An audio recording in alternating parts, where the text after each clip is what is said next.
되신 우리 주 항상 인도하시고 푸른 풀과 좋은 곳에서 우리 먹여주소서.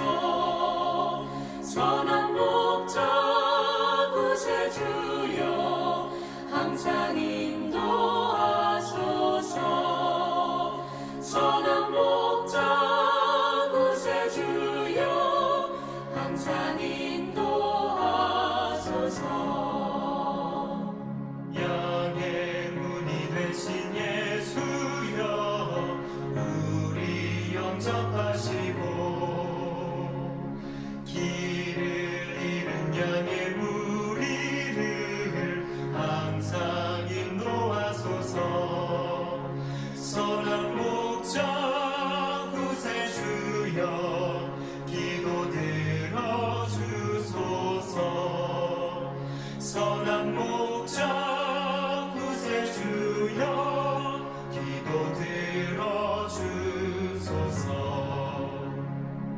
흠이 많고 약한 우리를 용납하여 주시고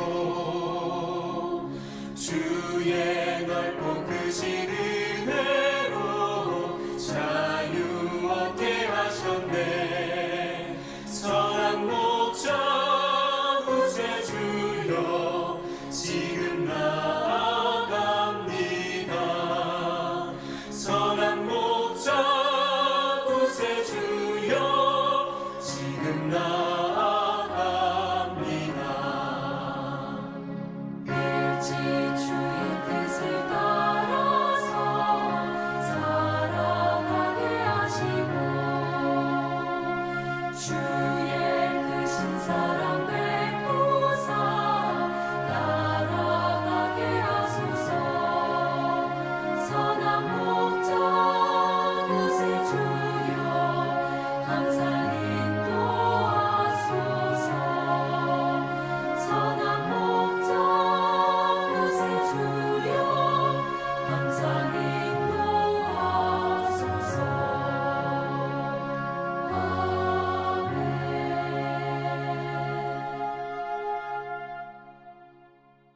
할렐루야. 매일 아침 영상 예배 오신 여러분들의 주님의 이름으로 환영합니다. 오늘 말씀은 마태복음 9장 9절에서 13절 말씀 같이 한번 보도록 하겠습니다. 세상에는 많은 우상들이 존재합니다. 그러나 그 우상들은 인간을 사랑하거나 은혜를 베풀지 않습니다. 그 우상들은 인간을 구원하지 못하고 죄를 용서하지 못합니다. 그런데 오늘 말씀을 보면 이전에 예수님께서 한 중풍병자를 만나시고 그 중풍병자를 용서하시는, 죄 용서하시는 그런 장면들이 나옵니다.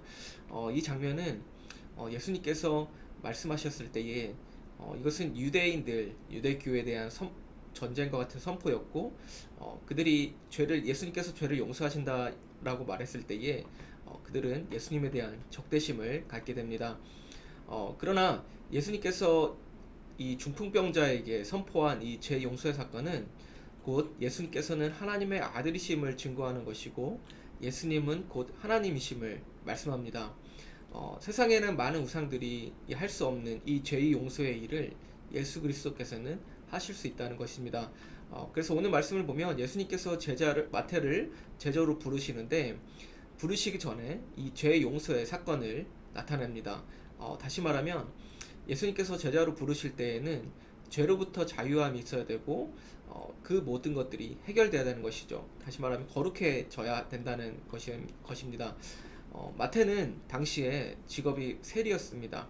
세리는 사회적으로도 많은 지탄을 받았고 사람들이 매우 미워했습니다. 왜냐하면 돈에 대해서 탐욕적이었고 많은 사람들의 돈을 갈취했기 때문이죠. 그런데 그 사람, 이 세상에서 미워하는 이 마태를 예수님께서는 부르셨습니다. 그리고 마태는 그에 대한 즉각 응답으로 자신의 집을 초청하는데 중요한 것은 마태만 초청하는 것이 아니라 10절에 보니까 많은 세리와 죄인들이 예수님과 함께 앉아서 밥을 먹었다고 합니다. 유대인 사회 풍습에 이 식사를 같이 한다는 것은 단순히 음식 접대를만 의미하는 것이 아니라 이것은 구성원들 사이에 극도의 친밀감을 나타내는 것이고 또 인격적인 교제가 오간다는 것을 식사를 같이 한다라는 말을 하고 있습니다. 그런데 지금 보니까 예수님께서 다른 세리들과 또 사회적으로 죄인들이라 찍힌 이 사람들과 함께 지금 식사를 하고 있습니다. 그래서 이 모습을 보니까 11절에 보면 이 바리새인들이 그 모습에 대해서 즉각 반응을 나타냈죠. 어찌하여 너희 선생은 세리와 죄인들과 함께 잡수시냐? 라고 하셨을 때에 예수님께서 대답하십니다. 12절에 건강한 자에게는 의사가 쓸데없고 병든 자에게라야 쓸데가 있느니라. 즉 이 건강한 자라는 것은 의인을 말하는 것이고 병든 자는 죄인을 말합니다. 그리고 그 의사는 예수 그리스도를 말하는데, 다시 정리하자면 의인이 아니라 죄인에게는 바로 예수 그리스도가 필요하다는 말입니다. 예수님께서 바리새인들에게 말씀하신 이 말씀은 사실 예레미야 8장 22절에 언급된 내용입니다. 8장 22절에 보면 길르앗에는 유양이 있지 아니한가? 그곳에는 의사가 있지 아니한가? 내 딸 내 백성이 치료를 받지 못하면 어찌민고라고 예레미야서에 있는 말씀을 인용한 것이죠. 동네에 치료학이 있고 의사가 있는데 딸이 치료를 받지 못해서 죽어가는 이 모습을 보고 비유한 것입니다. 이와 같이 예수님께서 구약의 말씀을 비유로 사용하시면서 바리새인들에게 경고의 말씀을 하는 것입니다. 왜냐하면 예수 그리스도를 하나님의 아들로서 영접하지 않는 그 바리새인들의 영적 교만함을 지적하고 있는 것입니다. 우리가 하나님을 믿는다고 하지만 이 영적 교만함으로 인해서 때로는 우리가 하나님과 오히려 멀어질 때가 있습니다. 그리고 이 영적 교만함으로 오히려 남을 지적하거나 판단할 때가 있다는 것이죠. 나의 신앙만이 옳고 내 생각만이 맞다고 판단해서 남의 신앙을 지적하는 것은 옳지 않은 신앙입니다. 건강한 신앙은 남을 판단하기보다 나 자신을 예수 그리스도의 거울 앞에 드러내서 나의 약함과 악함을 드러내는 것이죠. 여러분, 예수님께서는 세상의 사람들의 모든 죄의 문제를 해결하기 위해서 십자가에서 고난을 받으셨을 뿐만 아니라 다시 부활하심으로 모든 죄와 사망의 권세를 이기시기 위해서 이 땅에 오셨습니다. 따라서 우리가 우리 자신이 죄인이라는 사실을 인정하지 않는다면 우리도 바리새인들처럼 예수님의 구원의 은총이 미칠 수 없습니다. 13절에 보니까 나는 의인을 부르러 온 것이 아니요 죄인을 부르러 왔노라 라고 말씀하십니다. 죄의 용서함은 예수 그리스도만이 하실 수 있습니다. 그분은 죄인인 우리를 그분의 식사 자리로 오늘도 초대하십니다. 죄의 병에 걸려 죽을 수밖에 없지만 치료할 약을 항상 준비하시고 계십니다. 세상은 우리를 버리고 세상에서 인정받지 못한다 할지라도 예수님은 우리를 인정하시고 사랑하십니다. 그래서 우리가 매일매일 그 사랑을 깊이 체험하고 경험하시는 매일 하루의 삶들이 되시기를 주님의 이름으로 축복합니다.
감사합니다.